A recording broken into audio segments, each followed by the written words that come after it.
Shalom, puji Tuhan kita ada di hari ini lagi. Mari kita akan merenungkan firman Tuhan, kita berdoa. Bapa di sorga, terima kasih buat hari ini, hari baru, hari rahmat-Mu bagi kami. Kembali kami akan merenungkan firman Tuhan. Mohon hikmat pengertian Roh Kudus agar kami memahaminya dan menjadi pelaku firman-Mu yang setia. Dalam nama Tuhan Yesus. Amin. Bapak Ibu, firman Tuhan kita terambil dari Markus 10 ayat 14 bagian B. Biarkan anak-anak itu datang kepadaku, jangan menghalang-halangi mereka. Sebab orang-orang yang seperti itulah yang empunya kerajaan Allah. Itulah firman Tuhan yang menjadi dasar renungan kita pada hari ini. Tema kita adalah hidup dalam kerajaan Allah. Hidup dalam kerajaan Allah. Nah Bapak Ibu, Tuhan Yesus rindu agar umatnya mengalami kerajaan Allah dalam hidupnya. Yang bukan saja akan kita alami saat kita bertemu dengan Dia di sorga kelak. Tetapi kerajaan Allah itu seharusnya juga kita alami saat kita masih hidup di bumi ini. Dan bukankah itu ada dalam doa Bapa kami? Datanglah kerajaanmu, jadilah kehendakmu di bumi seperti di sorga. Nah adapun yang menjadi ukuran bahwa kita mengalami kerajaannya bukanlah dari banyaknya harta yang kita miliki. Apakah itu uang, apakah itu mobil mewah, apakah rumah megah, dan seterusnya. Atau bukan juga karena tingginya jabatan dan kedudukan sosial kita yang sungguh-sungguh ada di dalam masyarakat.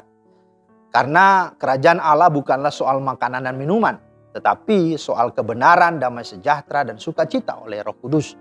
Roma 14 ayat 17. Artinya mengalami kerajaan Allah berarti hidup kita ada dalam sukacita, ada dalam ketenangan, damai sejahtera, kebenaran, dan sebagainya. Bagaimana caranya agar kita bisa mengalami hidup dalam kerajaan Allah?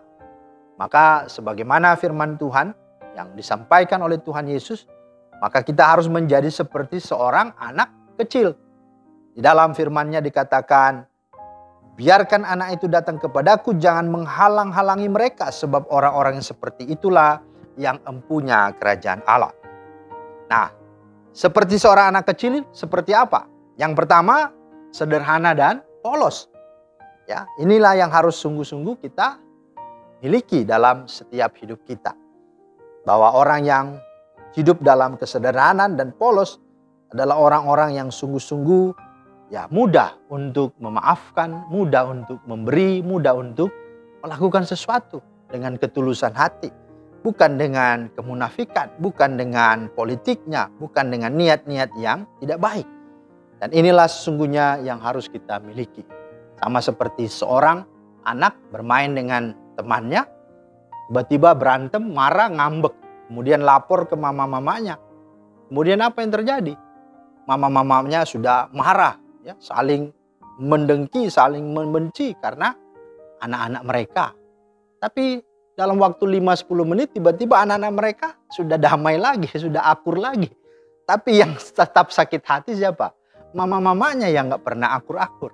Nah saudara, itulah perbedaan orang tua dengan anak-anak. Anak-anak cepat ya berkonflik tapi juga cepat memaafkan. Maka dikatakan dalam firman Tuhan, jadilah seperti anak-anak ya. Nakallah seperti anak-anak. Tapi ya itulah yang Tuhan mau. Mari kita sungguh-sungguh menjadi pribadi yang demikian. Yang kedua adalah mudah untuk diajar. Dalam Amsal 9:9 dikatakan, berilah orang bijak nasihat, maka ia akan menjadi lebih bijak. Ajarlah orang benar, maka pengetahuannya akan bertambah. Nah, seorang anak kecil juga mudah untuk diajar. Nah, sudahkah kita memiliki hati yang mudah diajar dan dibentuk? Ataukah hati kita masih keras dan sulit menerima teguran? Bukankah masih banyak orang Kristen yang sulit sekali menerima teguran? Kita gampang sekali tersinggung dan sakit hati ketika menerima firman Tuhan yang keras dan tegas. Ayub berkata di dalam Ayub 5:17-18, sesungguhnya berbahagialah manusia yang ditegur Allah. Sebab itu janganlah engkau menolak didikan yang maha kuasa. Karena dialah yang memelukai, tapi juga yang membebat. Dia yang memukuli, tetapi yang di tangannya menyembuhkan pula. Itulah sesungguhnya ya berkat dari orang yang sungguh ditegur Tuhan. Karena itu mari jangan kita berontak dan jangan kita menolak ajaran atau didikan Tuhan. Yang ketiga, seperti anak-anak artinya percaya penuh kepada bapaknya. Nah ini yang harus disadari. Bahwa dia tidak khawatir tentang apapun juga. Karena dia percaya orang tuanya pasti menyediakannya. Karena seorang anak kecil memiliki kepercayaan penuh kepada orang tuanya. Dia tidak pernah takut, gelisah, khawatir, apapun. Karena semua kebutuhannya dapat terpenuhi. Maka kita juga harus percaya penuh dan berserah penuh kepada Tuhan. Dan jangan sekali-kali kita mengandalkan kekuatan kita atau bersandar kepada pengertian kita sendiri. Kita harus berubah supaya kerajaan Allah dapat kita alami dan rasakan setiap hari.